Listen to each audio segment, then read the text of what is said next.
Mheshimiwa Gachagua, hakuna mtu ambaye ana uwezo ya kunifukuza ndani ya chama cha ODM. Wewe tulia tu. Sisi Waluya tunasema mkienda kuwinda mnyama ambaye amekuwa akikula kondoo, anakula kuku yako, amuendi wote kwa laini moja namna hii. Sijui kama mnanielewa? Mnanielewa? Ladies and gentlemen, right now there are key people in the Kenyan politics. One of them, it is Edwin Sifuna, Rigathi Gachagua, Dr. Kengo Fred Matiang'i, Kalonzo. Edwin Sifuna, there's no way right now you can talk of Kenyan politics and then just ignore Edwin Sifuna's presence. This guy is becoming influential day by day. That is not the basis of my topic here today.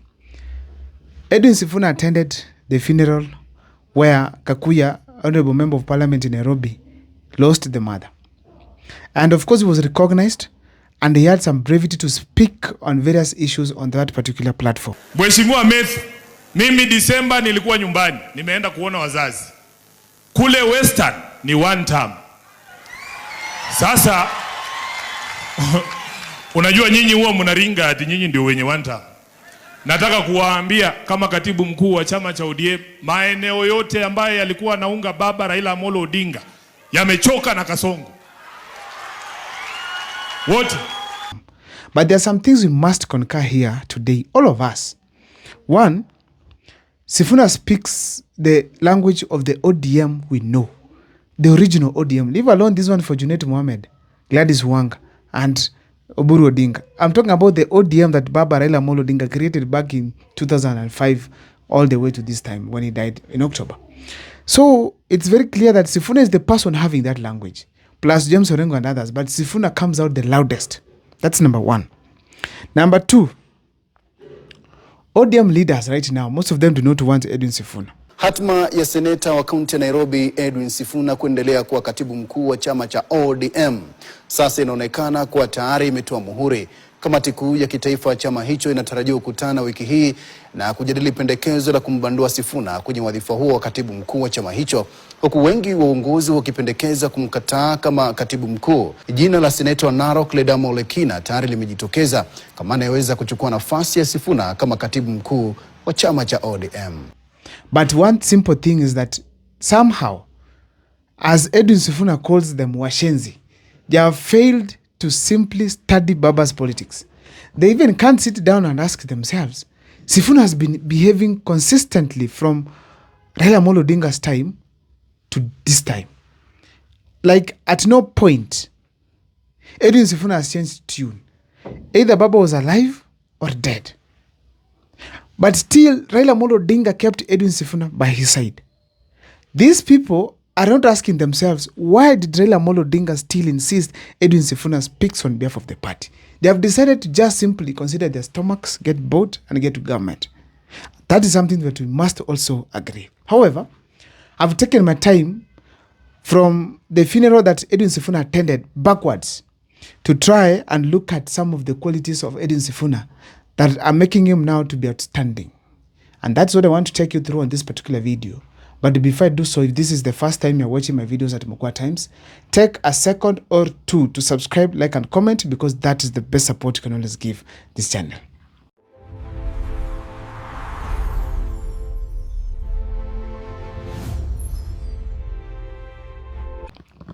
Number one quality is very consistent.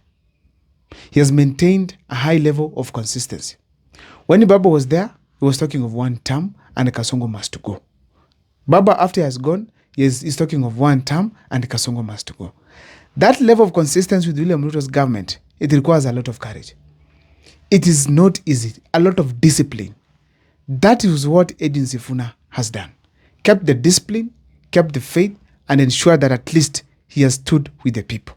In a nutshell, Edwin Sifuna has maintained the best consistency ever amongst all these other leaders. Number two, Edwin Sifuna has tried his best to become national. This guy, whenever he comes to Kisii here, people listen. What is Edwin Sifuna has to say? Now, when he was in Muranga, people are listening. What is Edwin Sifuna saying? I don't think there's any ODM leader right now who is with the government who can go to Muranga and get listened to the way Edwin Sifuna did. There's no leader who can get the attention the way Edwin Sifuna receives. Being a Luya, first of all. Second of all, also being anti-William Ruto ever since. In fact, let me say he should be the opposition leader right now.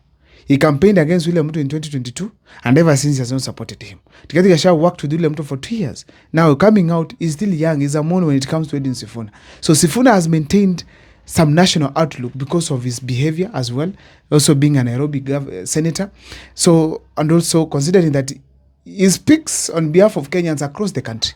That is why Sifuna has maintained a national image. Number 3, it's courageous. Recently, Jirongo passed on. And the slogan, or maybe the information we have from the leaders and plus his close allies like his brother Hanirit, is that this gentleman did not die a natural death. Everything was planned and well orchestrated. So the fact remains that nobody in Luhya land, most people don't trust the death was very natural. Now, we also had controversial deaths of someone like General Gola. Now, that one of Chebukati. Now, we also had Raila Amolo Odinga's death. Ladies and gentlemen, questions have been raised to some extent. It could be their natural deaths, but the fact remains there's some mistrust right now in this particular government. But still, regardless of all these rumors going around, Edwin Sifuna has chosen that Liwe Liwalo nasimama na team 1 term. A clear indication that Edwin Sifuna is a courageous man. He's not having top security. He's not having Baba to protect him. He has decided even if it is him alone, let him get arrested. Even if it's him alone, let him get killed. But the fact thing that he must ensure he is working with the people of Kenya in 1 term. So that courage is not easy to have. Most of the leaders have been bought, got into government, kept quiet. Edwin Sifuna has kept the consistency. Courageous man. Other thing that, ladies and gentlemen, we need to say it here, ladies and gentlemen, it is that Edwin Sifuna is very wise. He has noticed that in the Kenyan politics, stick to that lane so long as you're in power. Ukiyumba kidogo tu, pap, you are gone. And he has been very keen. All the leaders who have died right now in the country, and their deaths were very controversial. They died while very close to government. So he knows he's neither safe in government or outside government. So he has decided to be a politician who will keep his word to the people of Kenya. Because Edwin Sifuna hasn't betrayed us so far. If he has betrayed you, can let me know in the comment section. But the wisdom he has right now, it's immense. Whatever he says, the way he says it, it's important. Like now, I sometimes expected that Edwin Sifuna would reach a point and just keep quiet, allow Junet Mohammed, Gladys Wanga to attack him. But now he has come out openly to attack them and call them washenzi. That is okay. According to me, politically, that is wise. In that he knows when to say what and what, because some people can decide literally to step on his head seriously. So Edwin Sifuna, to be honestly speaking, he was very wise and he did the best thing. Now, another thing that I have to say about Edwin Sifuna, ladies and gentlemen, that this guy is not a joke. Most of you here can decide probably to see him as a first-time senator, a lawyer who is not rich, who just came up recently. But I'm seeing a president of Kenya in the future. A president of Kenya in the future. And a president that can be very good when it comes to the affairs of the country. I don't know, but you can share with me if I'm right or wrong. Before I thought Johnson Sakaja could have been that leader. But upon becoming a governor, I noticed that this guy, no way. But Edwin Sifuna, to some extent, I feel that is becoming a leader of his own quality. I'm seeing him even at some point uniting with, let's say, Ndindi Nyoro. Who cares? It can be one of the best team we can have in this country.